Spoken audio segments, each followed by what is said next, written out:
ஆமா ஆமா அவளை மாமனார் மாமியாரும் போய் ஆயிடுச்சா. உங்கள்கிட்ட யார் சொன்னது? உங்க தங்கச்சியா?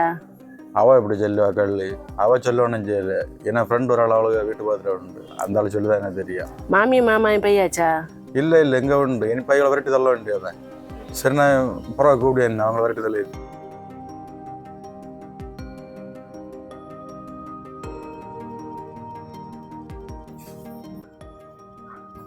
என்ன என்ன கிளம்ப இல்லையா? எங்க போன? அவளுக்கு மாமனார மாமியார பையாச்சா. சரி நீங்க கிளம்புங்க. அப்பா உடம்பு சரியில்லை பார்த்து இப்போ தான் உறங்கச்சு. இன்னும் ஒரு நாள் 2 நாளைக்கு போட்டா என்னத கொஞ்சம் இடந்தா தலைமையில் யாரு நிற்குதியா? மரியாதை அவரை எழுப்பி கூட்டிட்டு போயிருங்க, இல்லைன்னா தனியா வரி ஊற்றி விட மாத்துருங்க. நீ இந்த பாவத்தை செய்யண்டா. நாங்க கிளம்பியா சரிங்க கிளம்புங்க, நம்மளும் போவோம்.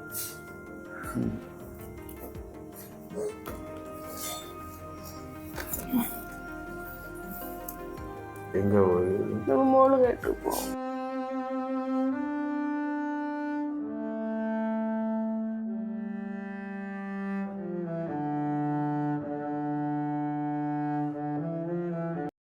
சரி வண்டி பணம் ஏதாச்சும் இருக்குதுல்ல?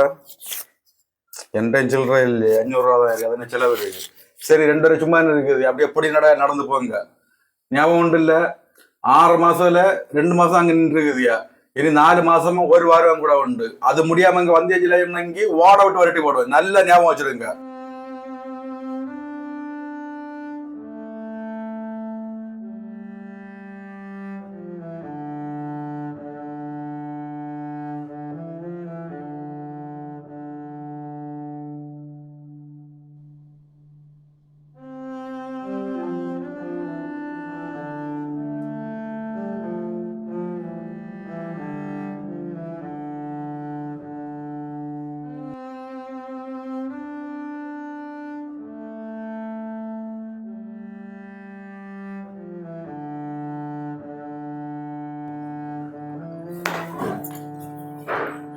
ஓ வந்தாச்சா? எப்ப இங்க இறக்க வரலான காவல் இருந்திய? இல்ல மொளவன மாமனார மாமியாரும் பெய்யாச்சுன்னு அவன் தான் சொன்னேன். ஓ அப்படியாக? இல்ல நீங்க 2 பேரும் எங்களை நிம்மதியா இருக்க விட மாட்டியே? இல்ல நாங்க 2 பேரும் 1 மாசம் வீட்டுல இருக்க மாட்டேன். நீங்க எங்க எங்களை ஒளிஞ்சு போயிட்டு 1 மாசம் கழிஞ்சு வருங்க, அதுக்கப்புறம் பாப்போம். அதுக்க முடியல. நான் ஒண்ணு சொல்லட்டேன், 2 பேரும் முதியோர்லத்துக்கு போடுறீங்களா, அதுக்குள்ள பணத்தை நாங்க 2 பேரும் கட்டல. உங்களை பெத்து வளர்த்த பாவத்துக்கு நீங்க எங்களை முதியோர்லத்துல சேர்க்க கஷ்டப்படണ്ട, நாங்களே போறோம். பாருங்க போ. உங்களை மார்பிளையும் தோல்லையும் தூக்கி வளர்த்து எங்களுக்கு இது தேவைதான். வீட்டு முன்னாடி ஒப்பரச்சமா மரியாதையா போயிருங்க. நீ நல்லா இருப்பேட்டி நாசமாவும் ஒன்னும் சொல்லாது. நம்ம பிள்ளைகளை தாங்கிட மாட்டோம். நம்ம பிச்சைவர நாய்களை மரியாதையா போயிருங்க.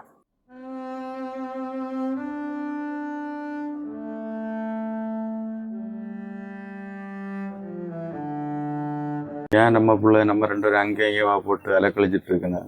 அது நம்ம தப்பு தான். நீங்க நல்லா இருந்த காலத்துல உண்டாக்குன பணம் இல்லை, அவியலும் செல்ல வலிச்சேன். இப்ப நம்ம கிட்ட ஒன்றும் இல்லை.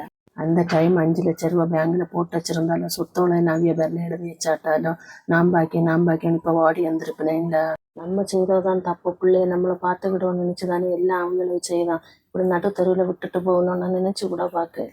நீ சொன்னா சரிதான். நம்ம கையில ஏதாவது இருந்திருந்தாச்சும் இல்லை, இப்படி நிலைமை நமக்கு வந்திருக்காது. இது நமக்கு ஒரு பாடம் தானே. கையில பஸ் வாங்கி தின்னு கூட பணம் இல்லை. என்ன பண்ணியது, யார்கிட்ட கேட்கியதுன்னு தெரியல. நம்ம யார்கிட்ட கேட்கணும்? நம்ம 2 எருமை மாடோட பத்து வளர்த்து வச்சிருக்கல, அவியல்கிட்ட தான் கேட்கணும். கேட்டா தருவனு தோணுது. நல்ல பிள்ளைய கேட்க ஒரு குறையும் தான் உண்டு. எப்ப நம்ம கேட்போம் நான் காவல் இருப்பேன். தராம எங்க போகணும்? தராட்ட போய் கேஸ் கொடுக்கல. கேஸ் கொடுக்கு, அது நம்ம பிள்ளை இல்லை. அடுத்து பாக்கி என்ன சொல்லுதுன்னா அந்த நினைப்பு அவங்களும் கூட வேண்டாமா? அப்படி அவங்களும் இருந்துருக்கு. இப்படி நம்ம கோயில் வாசல்ல வந்து இருந்துட்டு வேண்டியது வந்துருக்குமா? நம்ம என்ன தப்பு பண்ணோம்? நீங்க வந்திருக்கோம். மனுஷனு பொறுமைக்கு ஒரு அளவு உண்டானே. நீ அவியலை சும்மா விடப்படாது. அவியலை ஒரு பாடம் படிப்பிச்சு கொடுத்துட்டு தான் மறு வேலை. நீங்க என்ன கூட நின்னா மட்டும் போற.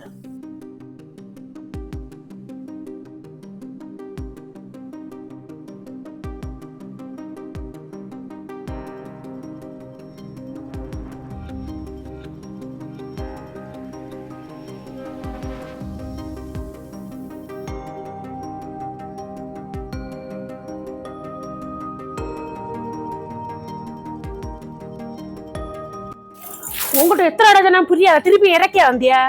மருமம் இல்லையா மோள? அவியல்கிட்ட இறக்க வந்தியா? நான் எங்க பேசிட்டு அவியோட நடக்கியதே வேற. எச்சக்கல நான் வீட்டுல இறக்குவேன். மாப்பிள்ளை எங்கிட்ட அவனை வண்டி பார்க்கணும். அவிய வீட்டுல இல்ல, எங்கயோ பேர் இருக்குன்னு. எங்கிட்ட ஒளிஞ்சு போறான், எப்படி வருவான்? தெரியாது அவ எங்க பேருக்குன்னு. அவன்கிட்ட சொல்லிடு, உனக்கு கல்யாணத்தோட வேணும்னா 50 நகை 5 லட்சம் ரூபா, மொத்தம் எல்லாமே 30 லட்சம் ரூபா வரும். அதுல பாதி 15 லட்சம் ரூபா என்ன 24 மணிக்கூர்லாடி என்ன கையில வந்து கிடைச்சிருக்கணும். இல்லைன்னு என்ன நடக்கன்னு எனக்கே தெரியாது. அது எப்படி அப்ப கொடுத்ததை கேட்க முடியாது, உங்க கடமை இல்ல. என்ன தட்டி மயிரப்படுங்கிற கடமை ஏன் உங்களுக்கு கடமை ஒன்றும் இல்லையாட்டி? புத்தகம் கையில பணத்தை மொத்தம் ஆட்டையை போட்டோன்னு அவங்க ஒன்றும் இல்லைன்னு தெரிஞ்ச உடனே அவங்க நடுத்தல விடியாது உங்க கடமை. தயவு செய்து வெளியிலன்னு சத்தம் போடாதுங்க. அப்ப உள்ள வாங்க, உள்ள வந்து பேசுறேன். நீங்க என்ன இங்கே நில்லுங்க, நான் அவங்க கிட்ட பேசல. என்ன தட்டி பம்மிய முதல்ல என்ன பயங்கரம் கொக்கரிச்ச, இப்ப நாக்க இறங்கி போச்சு. இனி ஒரு காம்ப்ரமைஸும் இடம் இல்லை பார்த்துக்க. என்ன 24 மணிக்கூர் தான் டைம். அதுக்குள்ளாடி 15 லட்சம் ரூபா என் கையில கிடைச்சிருன்னு வச்சுக்க, நான் ஒரு வரத்து கூட வருவேன். வந்தஞ்சிலன்னா நான் என்ன செய்வேன்னு எனக்கே தெரியாது. என்ன ஒருக்கோட அங்கே வர வச்சக்கூடாது, அது நீ தாங்கிட மாட்டேன் பார்த்துக்க. சரி பார்ப்போம். ஞாபகம் உண்டு இல்லை, 24 மணிக்கூர் தான் டைம். அந்த களங்கண்ட சொல்லிடு.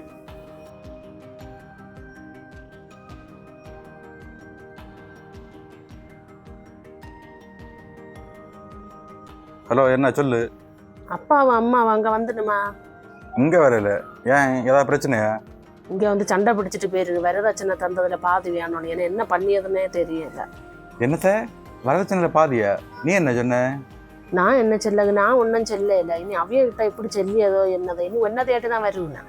என்னத்த பணம் தானே, கொடுக்கலாம். நீ என்னோட தின்னா மட்டும் போதும், மீது நான் பார்த்துக்கிடலாம். பிரச்சனை ஒன்றும் வராது இல்லை, நான் ஒன்றும் நம்பியாக இருக்கேன். நம்ம பார்க்காத பிரச்சனை இல்லை, நீ போனவை ஒன்றும் பயப்படாத, எல்லாத்தையும் நான் பார்த்துக்கிடலாம்.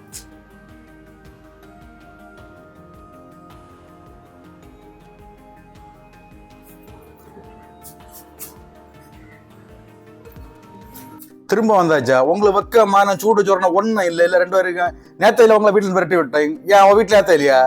மரியாதை பேச பல்ல உடச்சு போட பாத்தீங்க. நாங்க உன வீட்டில் தங்குவோம் வரையில. அப்புறம் என்ன இளவடுக்கு இங்க வந்தியா? ஒரு அப்பா அம்மாவா உங்க 2 பேருக்கு என்னெல்லாம் செய்யணுமோ எல்லாம் செஞ்சுட்டு உண்டு. அதுக்கு மேல அப்பா உன வீடு வச்சா 8 லட்சம் தந்தா, அது திருப்பி வாங்கிட்டு போதான் வந்தான். ஓ 8 லட்சம் ரூபா தானே? தல்ல நோட்டை வேணுமா சில்லறை வேணுமா?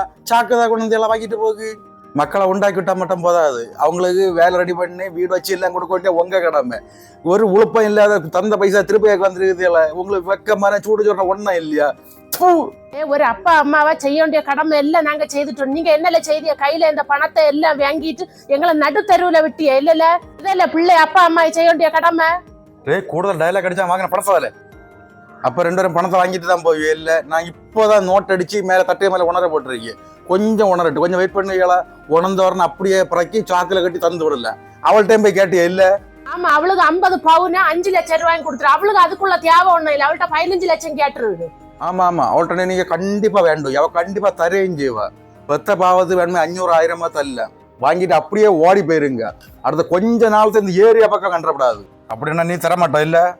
அப்ப உங்களுக்கு சொன்ன ஒண்ணும் புரியாது இல்ல? மரியாதையா போயிருங்க.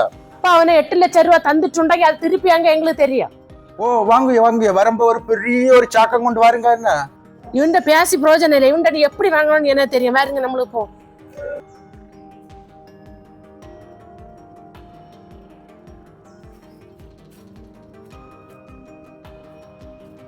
மிரட்டல் என்கிட்ட வயசான காலத்துல ஒருபாடு புளுத்து தள்ளிடுவீங்க. இனி வரட்ட அதுக்கு புறவாதான் இருக்கு. ஹலோ, என்ன சொல்லு. அப்பா அம்மா அங்க வந்தாவளா? ஆமா வந்தேன். வந்து வீடு வச்ச நேரத்துல போய் பணம் தானே இல்லை, அதை கேட்டு போயிரு. நீ என்ன சொன்ன? நான் மிரட்டி விட்டேன். 2 தானே, பணம் தானே, வாங்கிட்டு தான் போகணும். அவைய நம்ம 2 பேரும் போய் கேஸ் கொடுத்துருக்கு பாத்துக்கா. கேஸா கொடுத்துருக்குண்ணா? ஒரட்டாரு சின்னது. வக்கீல் போன் பண்ணி இருந்து 1 வாரத்துல எல்லா பணமும் கொடுக்கணுமா? உனக்கு போன் பண்ண இல்லையா? காரில் ஏதோ புதிய நம்பர் 2 போன் இருந்து பாத்தீங்க. நான் போன எடுக்கல. சில வக்கீலா இருக்குமோ தெரியல. ஏன்னா வீட்டுக்காரெல்லாம் வக்கீல பார்க்க தான் பேருக்கு. நீயும் வக்கீல பார்த்து பேசி ஒரு முடிவெடு. அப்புறம் கைமீறி போச்சு தங்கி நம்மளால ஒன்றும் பண்ண முடியாது. கடவுளை இது எந்த வேலை செய்து போட்டுருந்தா இப்போ வெள்ளரைக்கு தர காட்ட முடியாத.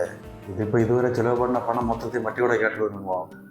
கேட்டால் ஒன்றும் பண்ண முடியாது. இப்போ என்ன பண்ணியது? ஒரு வழியே இல்லை. மதுவாக போய் 2 பேரையும் பார்த்து சோப்பு போட்டு வேண்டியவா வருங்கம்மா. பார்த்து வருங்க. இங்கே வருங்க. வழியில இல்லை எங்கடாச்சு காலில் தட்டா. அதான் வீட்டில் இல்லாம அதான் இங்கே மொத்தம் சரிவாக கிடாது. பார்த்து மெதுவாக நடக்கணும். என்ன பாருங்க. ஏம்மா நீங்கள் இந்த ரேஷன் கடை சாரியை கொடுத்து நடக்குது. ஒரு பட்டு சாரி வாங்கி கொடுக்க கூடாது. பாக்கி இப்போ என்ன சொல்லுவேண்ணா? பட்டு சாரி தானே வாங்கிடுவோம். ஏன் செருப்பு காலத்தை செருப்பை கொடுங்க, இது அடுத்த ஆளை வீடா? நம்ம வீடு தானே. நம்ம வீட்டில் நீங்கள் செருப்பு போட்டு இருந்தால் ஒன்றும் செய்யாது, எல்லாம் அழகாச்சு நம்ம தொடச்சலாம். பாருங்க பாருங்க அம்மா, இல்லைங்க ஒரு நிமிஷம், இங்கே பாருங்க, இங்கே சேர் எல்லாம் மொத்தம் அழுக்காக கிடாது. இதில் இருந்தால் இன்னங்கி அந்த துணி எல்லாம் அழுக்காகி போவோம். பாருங்க அம்மா,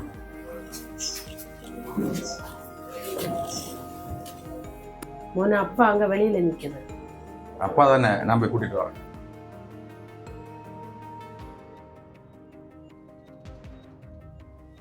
ஆமாம் ஆமாம், நான் என்ன கொஞ்சம் பிஸி தான், எனக்கு என்ன டைம் இல்லை. நீங்கள் நாளை ஒன்று ஃபோன் பண்ணி பாருங்க, எனக்கு டைம் ஒன்று அங்கேயே பார்க்கலாம். இந்த கிழவன் ஏட்டன்னு பேசிட்டு நிற்கேன். ஏட்டங்களா ஆகட்டும். அப்பா என்ன அம்மா கூட்டிகிட்டு சொல்லிச்சு, போ வரேன்.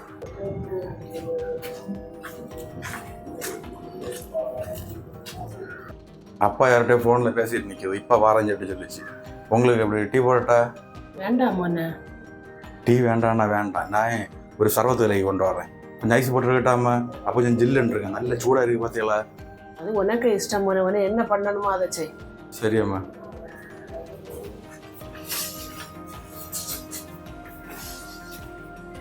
கேரு மோய் நல்ல வேஷம் போடியா, நம்பி ஏமாந்துக்காது.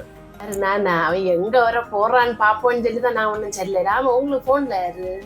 அது மவ தான் ஃபோன் பண்ணியிருந்தேன். அவளை மாப்பிள்ளைய மட்டும் நம்ம 2 பேரும் கூட்டிட்டு போக இருந்தான்.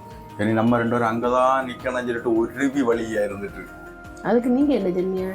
நான் சொன்ன நாங்கள் 2 பேரும் பார்க்கறது பிஸியாக இருந்தேன். ஃபோன் பண்ணுங்க, நேரம் முடிஞ்சல என்னைக்கு பார்ப்போம் அப்படின்னு சொல்லிட்டு சொன்னேன்.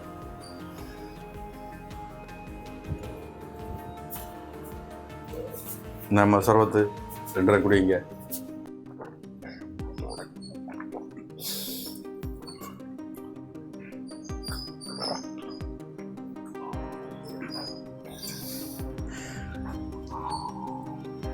அப்புறம் ஒரு விஷயம், எனக்கு பேரில் அவ்வளோ பேர்லையும் கேஸ் கொடுத்தே இல்லை, அதை நான் அறிஞ்சேன் கேட்டேல.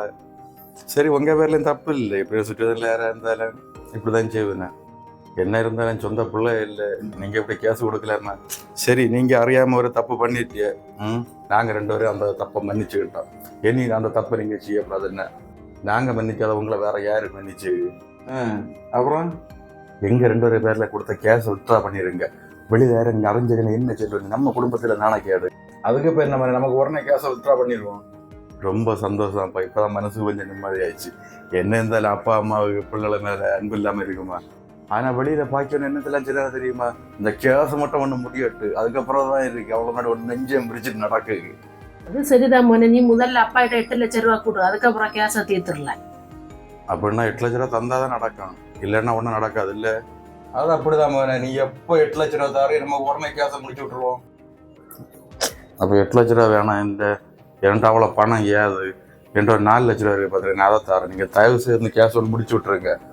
அது ஒன்றும் முடியாது, ஏன்னா 8 லட்ச ரூபா மொத்தமாக கையில் வேணும். என்கிட்ட ஏதப்பா அவ்வளோ பண்ணாங்க, எனக்கு இதெல்லாம் உங்களுக்கு தெரிய இல்லை. அதான் உன பெண்டாட்டியில நிறைய நகை இருக்குது, அதை விற்று தந்தா போதான். அது அவ்வளோ வீட்டில் ஒன்று போட்டு விட்டு நகை இல்லாவ தர ஒன்றும் செய்ய மாட்டான். சரி, நம்ம கோர்ட்டில் பார்ப்பேன்னா சரி வேறு கிளம்பிப்போம்.